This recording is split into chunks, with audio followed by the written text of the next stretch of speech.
ನಿಮ್ಮ ಮೂಲಭೂತ ಹಕ್ಕುಗಳಿಗೆ ಧಕ್ಕೆಯಾದಾಗ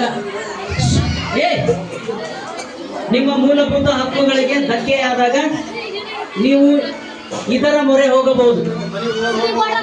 ಎಸ್, ಸುಪ್ರೀಂ ಕೋರ್ಟ್ ನ ಮೊರೆ ಹೋಗಬಹುದು.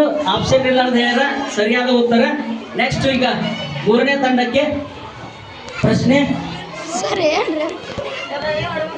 ಸಂವಿಧಾನದ ಯಾವ ಭಾಗದಲ್ಲಿ ಮೂಲಭೂತ ಹಕ್ಕುಗಳನ್ನು ಅಳವಡಿಸಲಾಗಿದೆ? ಆಪ್ಷನ್ ನೋಡ್ರಿ. ಸಂವಿಧಾನದ ಯಾವ ಭಾಗದಲ್ಲಿ ಮೂಲಭೂತ ಹಕ್ಕುಗಳನ್ನು ಅಳವಡಿಸಲಾಗಿದೆ? ಮೂರನೇ ಭಾಗದಲ್ಲಿ, ನಾಲ್ಕನೇ ಭಾಗದಲ್ಲಿ, ಐದನೇ ಭಾಗದಲ್ಲಿ, ಎರಡನೇ ಭಾಗದಲ್ಲಿ? ತಪ್ಪು ಉತ್ತರ. ತಪ್ಪು ಉತ್ತರ. ಮೂಲಭೂತ ಓಕೆ ಓಕೆ, ಇಲ್ಲಿಗೆ ಬರುದಿಲ್ಲ. ಇದು ಯಾರು ಹೇಳಿಲ್ಲ, ಸರಿ ಅವರಿಗೆ. ನಾಲ್ಕನೇ ತಂಡಕ್ಕೆ ಪ್ರಶ್ನೆ. ಇದಕ್ಕೆ ಉತ್ತರ ಮೂರನೇ ಭಾಗದಲ್ಲಿ ಮೂಲಭೂತ ಹಕ್ಕುಗಳನ್ನು ಅಳವಡಿಸಲಾಗಿದೆ. ನಿಮಗ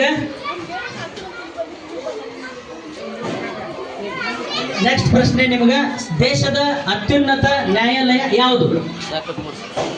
ದೇಶದ